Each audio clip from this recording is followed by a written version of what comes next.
Voilà, bonjour les amis, on continue avec le chapitre 5 de l'évangile de Matthieu, cette fois-ci les versets 43 et 48 pour parler de l'amour des ennemis, une autre antithèse qui suit les deux précédentes, celles que nous avons déjà vues du meurtre.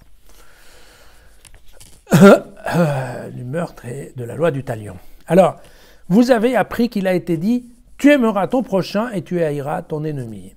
Eh bien moi je vous dis, aimez vos ennemis et priez pour ceux qui vous persécutent, afin d'être vraiment les fils de votre Père qui est aux cieux, car il fait lever son soleil sur les méchants et sur les bons et tomber la pluie sur les justes et sur les injustes. Car si vous aimez ceux qui vous aiment, quelle récompense allez-vous en avoir? Les collecteurs d'impôts eux-mêmes n'en font-ils pas autant? Et si vous saluez seulement vos frères, que faites-vous d'extraordinaire? Les païens n'en font-ils pas autant? Vous donc, vous serez parfaits comme votre Père céleste est parfait. Bon, il semble que Matthieu y aille quand même un peu fort sur le sujet parce que la haine de l'ennemi, c'est quand même pas quelque chose qu'on trouve très fréquemment dans les textes de l'Ancien Testament. À la limite, je dirais même qu'on trouve le contraire, puisque vous voyez, dans le Lévitique au chapitre 19, il y a décrit « N'aie aucune pensée de haine contre ton frère, mais n'hésite pas à réprimander ton compatriote pour ne pas te charger d'un péché à son égard. Ne te venge pas et ne sois pas rancunier à l'égard des fils de ton peuple. C'est ainsi que tu aimeras ton prochain, comme toi-même. » Mais on trouve aussi dans le fameux livre de l'Exode, voilà, au chapitre 23, « Quand tu tomberas sur le bœuf de ton ennemi ou sur son âne, égaré, tu les lui ramèneras.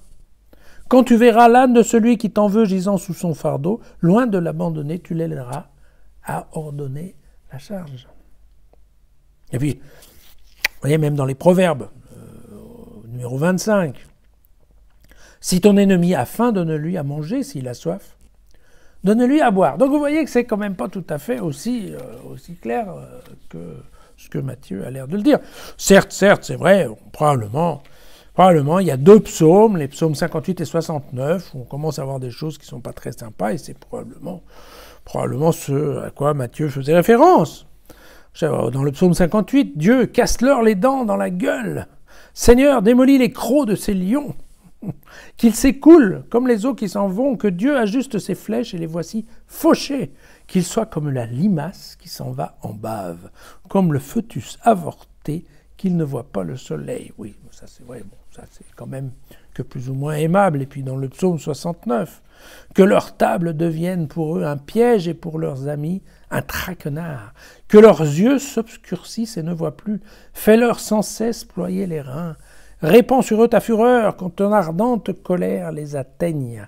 Que leur campement soit ravagé, que nul n'habite sous leur tente, qu'ils soient effacés du livre de vie, qu'ils ne soient pas inscrits avec les justes. » Alors, bon, c'est vrai, on a toujours trouvé des textes, mais en fait, à la fin, il y a tellement de textes différents dans l'Ancien Testament qu'on peut trouver un peu tout et n'importe quoi, tout et son contraire. Et évidemment, Matthieu ne va pas se gêner.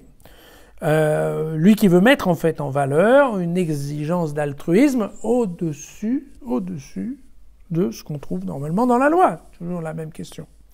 Et sachant que, en fait, rien de très nouveau, parce que si on continue un peu dans le Lévitique au chapitre 19, alors en fait c'est un peu avant, mais parle à toute la communauté des fils d'Israël, tu leur diras, soyez saints, car je suis saint, moi, le Seigneur votre Dieu. Donc vous voyez que quand il nous dit soyez parfaits comme votre Dieu est parfait, eh bien nous sommes exactement dans le texte du Lévitique.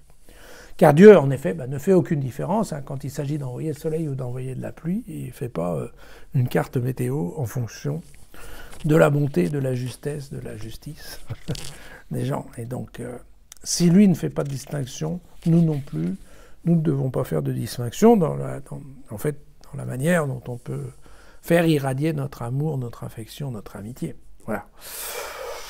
Encore une fois, très clairement, c'est exactement comme la même chose que pour la loi du talion. Ce que nous dit Matthieu n'est quand même pas tout à fait si simple à faire. Et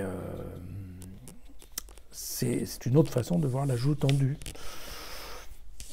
voir si effectivement l'adversaire se laisse émouvoir, se laisse déstabiliser.